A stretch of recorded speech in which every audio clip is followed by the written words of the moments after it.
हाय course रोज। आज के इस सेशन में हम समझने वाले हैं पिवटिंग एंड अनपिवटिंग।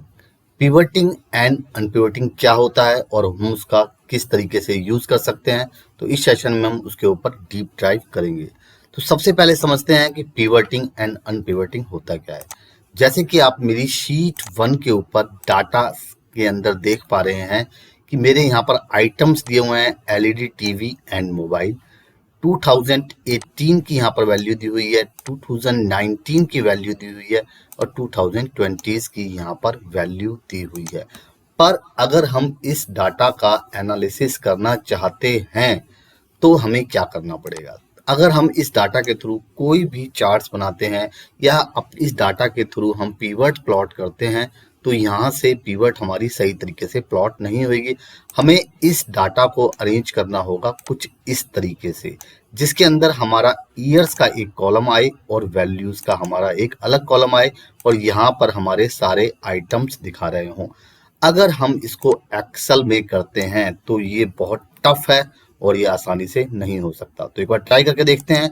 यहाँ पर हमने क्लिक करा और यहाँ पर पेज स्पेशल किया और हम वैल्यू करते हैं और ट्रांसपोज भी करते हैं तो भी ये डाटा हमारी रिक्वायरमेंट के अकॉर्डिंग नहीं आया।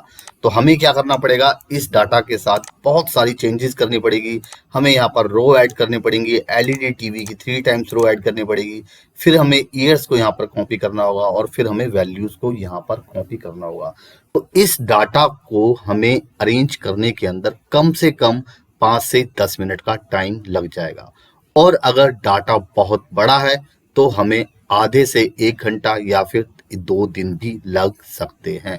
पर हम इसको पावर बीआई के अंदर बहुत आसानी से कर सकते हैं। तो देखेंगे हम उसको किस तरीके से कर सकते हैं। तो फिर से ये जो मेरे टॉप के हेडर्स दिखाई दे रहे हैं इनको हम एट्रीब्यूट्स कह सकते हैं और ये हमारी वैल्यू है। तो ये मेरा एट्रीब्यूट का कॉलम होगा और ये मेरा वैल्यू का कॉलम होगा। अब हम इसको पावर पिवट के अंदर देखते हैं।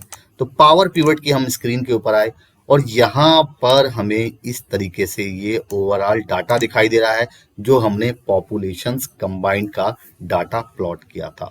इस पॉपुलेशन कंबाइंड प्लॉट के अंदर यहाँ पर आप पॉपुलेशन फीमेल देख पा रहे हैं और पॉपुलेशन यहाँ पर आप मेल की देख पा रहे हैं। पॉपुलेशन टोटल है, फिलहाल ये मुझे यहाँ पर नहीं चाहिए तो मैं इस कॉलम को यहाँ से रिमूव कर सकता हूँ। तो मैं राइट क्लिक करूंगा और राइट क्लिक करके मैंने इस कॉलम को यहाँ से रिमूव किया। तो अब हम देखेंगे पिवटिंग और अनपिवटिंग को डिटेल में। तो हम ट्रांसफॉर्म पे जाएंगे और जैसे ही हम ट्रांसफॉर्म पे जाते हैं यहाँ पर आपको एनी कॉलम के अंदर आपको अनपिवट कॉलम का ऑप्शन दिखाई दे रहा है और यहाँ पर आपको पिवट कॉलम का ऑप्शन दिखाई दे रहा है। तो सबसे पहले हम डीप में ड्राइव करेंगे कि ये अनपिवट कॉलम क्या होता है। मान लीजिए मैंने किसी कॉलम को सेलेक्ट किया, मैंने पॉपुलेशन मेल के कॉलम को सेलेक्ट किया और मैं अनपिवट कॉलम पे क्लिक करता हूं। जैसे ही मैं अनपिवट कॉलम पे क्लिक करता हूं तो आप देख पा रहे हैं मेरा जो टॉप था वो एट्रीब्यूट्स कॉलम यहाँ पर दिखाई दे रहा है, जैसे कि हमने एक्सेल के अंदर बात की थी। तो जो मेरा पॉपुलेशन मेल का कॉलम था वो मेरे एट्रीब्यूट्स बन गए हैं और साइड में उसकी वैल्यूज यहाँ पर दिखाई दे रही हैं। आप उनकी वैल्यूज को यहाँ पर देख पा रहे हैं। पॉपुलेशन फीमेल हमारा अलग से अभी भी दिखाई दे रहा है। तो ये था अनपिवटिंग कॉलम कि हमने कॉलम को अनपिवट कर दिया, पर यहाँ पर इसका कोई सेंस नहीं दिखाई दे रहा। तो हम इसको एक बार फिर से पिवट टेबल करते हैं। तो पिवट टेबल करने के लिए अब हमें क्या करना होगा, दोबारा से हमने एट्रीब्यूट कॉलम को सेलेक्ट किया और हम पिवट कॉलम पे क्लिक करते हैं। जैसे ही हम पिवट कॉलम के ऊपर क्लिक करते हैं तो अब ये हमसे वैल्यू कॉलम आईडी पूछता है तो कि इस कॉलम की जो वैल्यूज हैं वो कहाँ पर हैं। तो उस कॉलम को हमें सेलेक्ट करना पड़ेगा। तो जो हमारा वैल्यू कॉलम था ये हमारी इसकी वैल्यू है और हमने ओके हिट किया और जैसे ही हम ओके हिट करते हैं तो सेम दोबारा से हमारा ये कॉलम हमारा पिवट हो चुका है। तो ये था आपका अनपिवटिंग कॉलम और पिवट कॉलम। इसमें सबसे ज्यादा ध्यान रखने वाली बात यह है कि जब हम अनपिवट कॉलम करते हैं तो हम एक से ज्यादा कॉलम्स को भी सेलेक्ट कर सकते हैं, पर जब हम पिवट कॉलम करते हैं तो हमें सिंगल कॉलम के साथ प्ले करना होता है।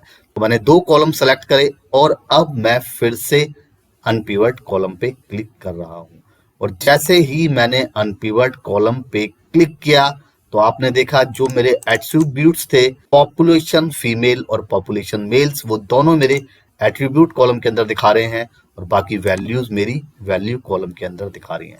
तो आपने देखा कितनी आसानी से हमने अपने डाटा की क्लीनिंग कर ली और अपने अकॉर्डिंग इसका अरेंजमेंट कर लिया। तो इससे क्या फर्क हुआ, हमारी जो कॉलम्स थे वो हमारे घट गए हैं, पर हमारी रोज हैं वो हमारी इंक्रीज हो गई हैं। तो दोस्तों इस तरीके से आप भी किसी भी डाटा को अनपिवट कॉलम और पिवट कॉलम में कन्वर्ट कर सकते हैं।